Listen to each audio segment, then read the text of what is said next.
अस्सलाम वालेकुम बच्चों, मेरा नाम मोहम्मद नवीद है और ये आप लोगों का चैनल है फिज़िक्स विद नवीद। तो आज हम अपना टॉपिक लेके आए हैं जो इसका नाम है सिंपल हार्मोनिक मोशन है।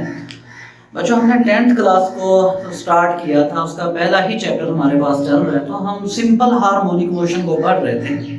सिंपल हार्मोनिक मोशन के अंदर हमने ये देखा था कि सिंपल हार्मोनिक मोशन होता क्या है। हमने कहा था टू एंड फ्रो मोशन, मतलब कि किसी एक मीन पोजीशन के आगे पीछे हरकत करना, वो SHM यानी का सिंपल हार्मोनिक मोशन था।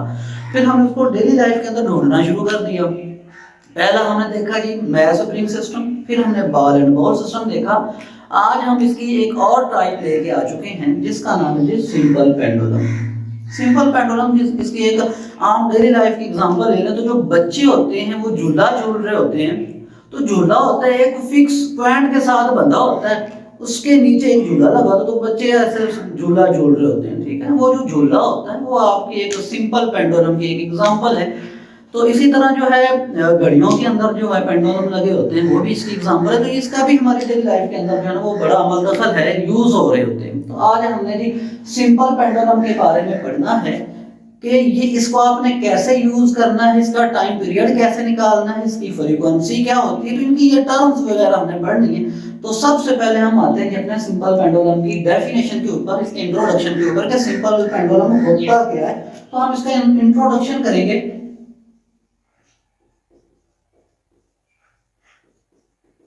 हाँ जी बच्चों, तो आप लोगों को नजर आ रहा है सिंपल पेंडुलम के अंदर जो जो चीजें मैंने बनाई हैं वही इसके इंट्रोडक्शन के अंदर आएंगी।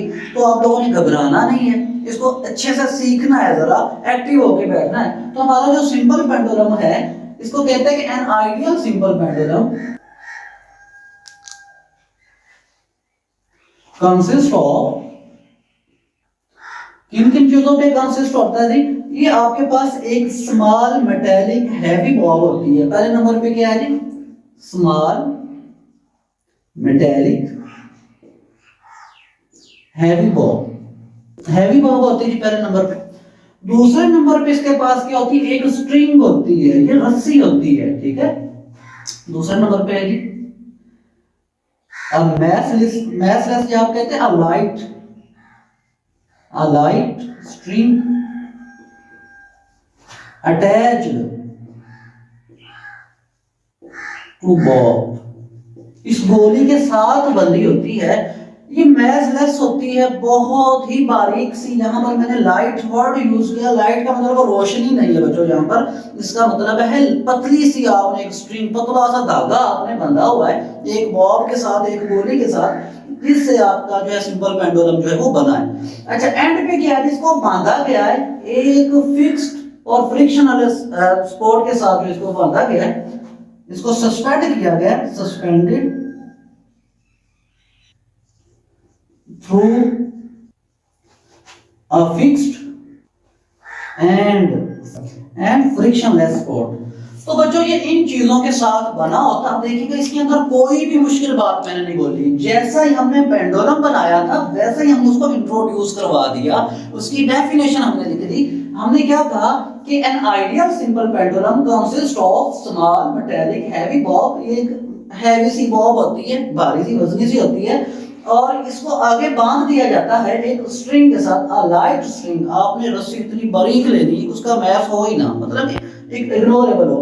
और फिर उस सारे सेटअप को एक सपोर्ट के साथ बांध दिया जाता है, वो फिक्स होना चाहिए जो आपके पास सपोर्ट होगा।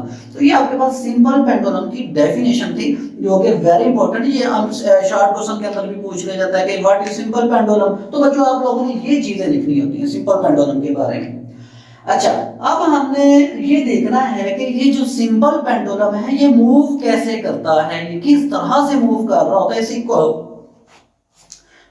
ऐसी कौन सी फोर्स होती है जो इसको मूव करवा रही होती है। तो वो हमने फोर्स के बारे में देखना है, इसके हमने कुछ स्टेप्स देखने हैं कि इसके अंदर क्या क्या हो रहा है। तो वो हम जरा देखते हैं। तो बच्चों सबसे पहले हम यहाँ पर हमने इसकी डेफिनेशन की, अब हम इसको इंट्रोड्यूस करवाते हैं कि ये जो मैंने एल लिखा है ये क्या चीज है, टी लिखा है ये क्या चीज। इन चीजों का आप लोगों को पता होगा तो ये सारा काम होगा।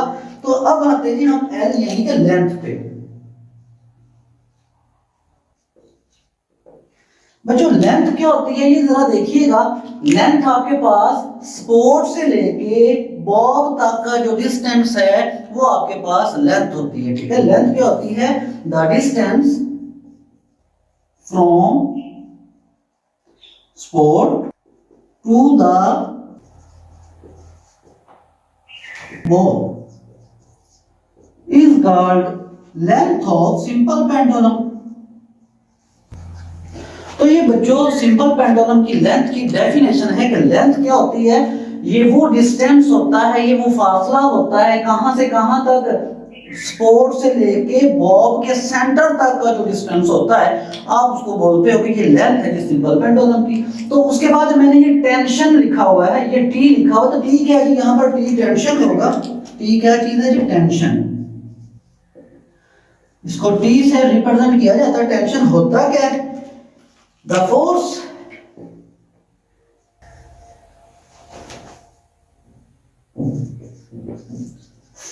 acting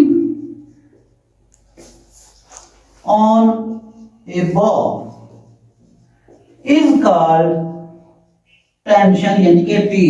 ये वो वाली फोर्स है जो इस बॉब के ऊपर परपेंडिकुलरली एक्ट कर रही है, इसका नाम जो टेंशन है। मतलब कि चीजों को जो ऊपर खींच रही, जो चीज हैंग की जाती है, जिस तरह पंखे लटकाए जाते हैं, पंखा नीचे क्यों नहीं गिर रहा होता? क्योंकि उसके ऊपर टेंशन लग रही है, पीछे से उसको बांधा हुआ है, वो टेंशन में है। मतलब कि नीचे उसका वेट एक्ट कर रहा है, एक फोर्स उसको ऊपर खींच रही है। तो टेंशन बेसिकली एक फोर्स होती है। टेंशन क्या होती है? टेंशन एक फोर्स का नाम है। ये वो फोर्स होती है जो चीजों को ऊपर की तरफ खींचती है, इसका नाम ही टेंशन रख दिया गया। तो अब हम इसका जो है नेक्स्ट पढ़ते हैं। तो ये जरा रिमूव कर लें, आप लोग इसको नोट कर लें ताकि इजी हो जाए आप लोगों के लिए, क्योंकि आपने इसको लाइन बाय लाइन इसी तरह ही लिखना है। तो नेक्स्ट हम मूव करते हैं।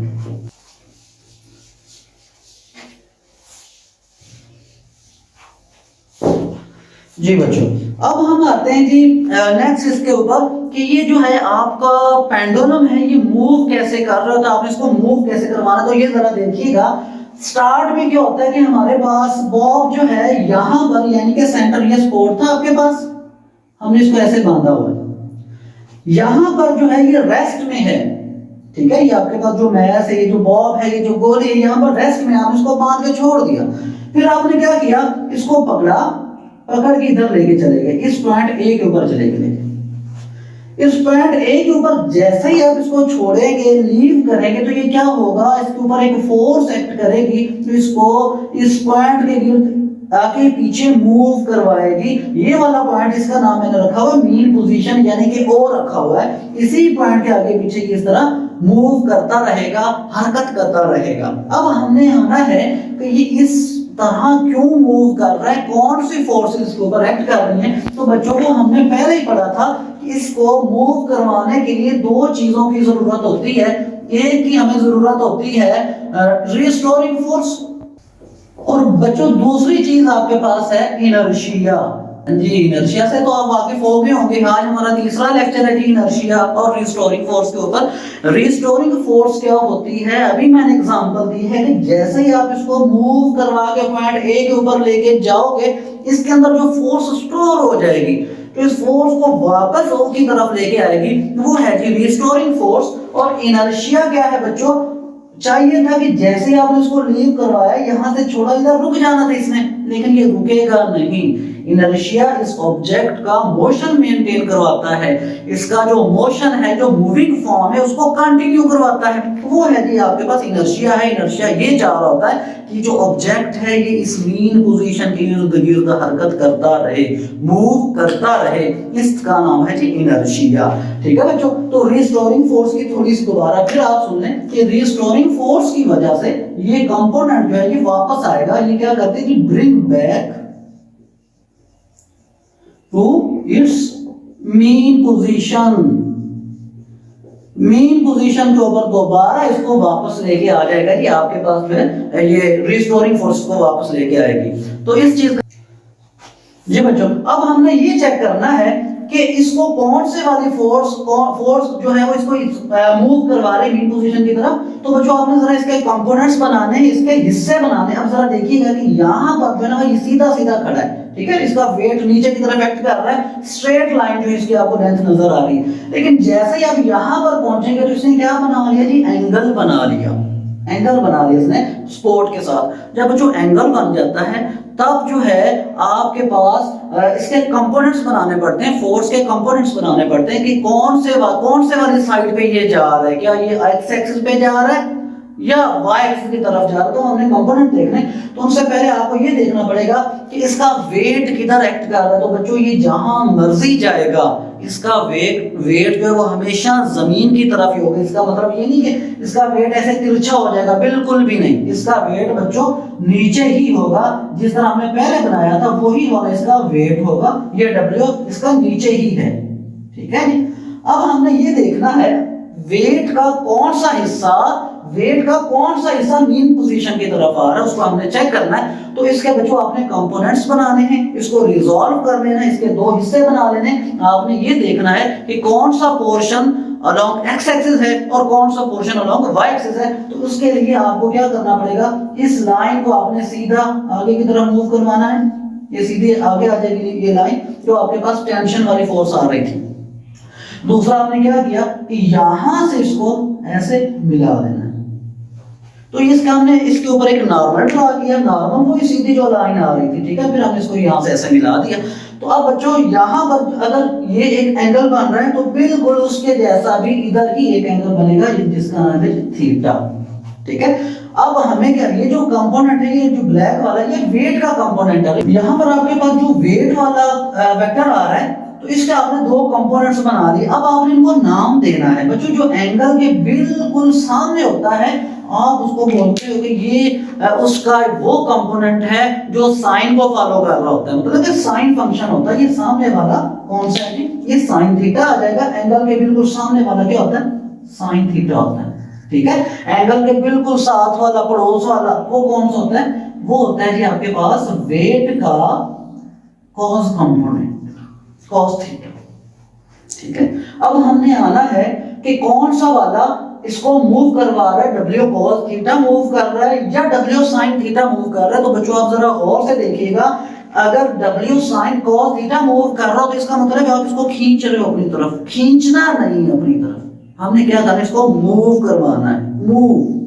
तो कौन मूव करवा के लेके जा रहा है, ये sin थीटा मीन पोजीशन की तरफ इसको लेके आएगा। दूसरी तरफ भी आप समझ सकते हैं कि आपने देख रहे हैं कि जितना फोर्स का कंपोनेंट जो टेंशन है वो ऊपर की तरफ लग रही, उतना ही जो है फोर्स, जितनी फोर्स ऊपर टेंशन की लग रही उतनी ही फोर्स नीचे की तरफ लग रही है, जिसका नाम है W cos of theta. W cos of theta जो है ये इसका इस फोर्स का यानी कि वेट आपके पास क्या होती है, फोर्स ही होती है। फोर्स का जो है कंपोनेंट ही है, तो ये एक दूसरे को कैंसल आउट कर रहे हैं। जितनी फोर्स इस साइड पे लग रही है उतनी ही फोर्स जो है वो इसकी नीचे की तरफ लग रही है। तो ये दोनों एक दूसरे को कैंसल आउट कर देंगे तो इनका असर खत्म हो जाएगा। तो अब आपके पास कौन सा बचा, आपके पास ये साइन थीटा वाला कंपोनेंट बचा। और जो इसी कंपोनेंट को उठा के आप यहां पर लेके आते हो, आप कहते हो जी इसको mg sine of theta rotate करवा रहा है, मूव करवा रहा है इस पॉइंट के लिए। तो यहां से हमें पता चला कौन से वाली फोर्स लग रही है इसके ऊपर, कौन सी फोर्स को मूव करवा रही, F is equal to W, और W आपके पास है जी mg साइन ऑफ थीटा। इसको मूव करवा रही है, इसी मीन पोजीशन के आगे पीछे इसको मूव करवा रही। कौन बना, mg साइन ऑफ थीटा। तो इसका फोर्स का कौन सा कंपोनेंट इसको मूव करवा रहा है, ये आपके पास mg साइन ऑफ थीटा, मतलब कि आपके पास F is equal to mg sine of theta restoring force का काम कर रहा है। कौन सी फोर्स का, रीस्टोरिंग फोर्स, जो इसको ब्रिंग बैक मीन पोजीशन की तरफ वापस कौन खींच रहा है, mg साइन ऑफ थीटा इसको खींच रहा है। तो अब हमने इसको थोड़ा सा प्रूव करना है। हमने फोर्स और डिस्प्लेसमेंट और एक्सेलरेशन और डिस्प्लेसमेंट के दरमियान जो है ना वो रिलेशन निकालना है। तो उसके लिए जरा देखिएगा, आप लोगों ने पढ़ा था Newton second law of motion, वो आपके पास था F is equal to ma, ये सेकंड इक्वेशन है आपके पास। तो आपने क्या करना है, इस जो फोर्स इसकी जगह पर आप ma लिखोगे तो ये आपके पास कुछ इस तरह से बन जाएगा। इस फोर्स की जगह पर आपने लिखा ma, ये आपने उठा के mg साइन ऑफ थीटा लिख दिया। तो बच्चों यहां पर देखिएगा m से कट जाएगा, तो ये आपके पास एक एक्सेलरेशन की जो बन जाएगी जी साइन ऑफ थीटा, ये आपके पास एक जो है वो इक्वेशन बन गई, इसका नाम आप ए रख लें। तो बच्चों अब आपने ये देखना है साइन थीटा की वैल्यू कौन सी है। तो साइन थीटा की वैल्यू आपने कैसे निकालनी है, ये पूरा कंपोनेंट आप उठा लें, ये सपोर्ट थी इसकी, और ये इधर ये वाला कंपोनेंट जा रहा है, ये सीधा इधर आ रहा है, ये इसकी लेंथ थी, ये भी लेंथ है और ये भी लेंथ है, ये एंगल है।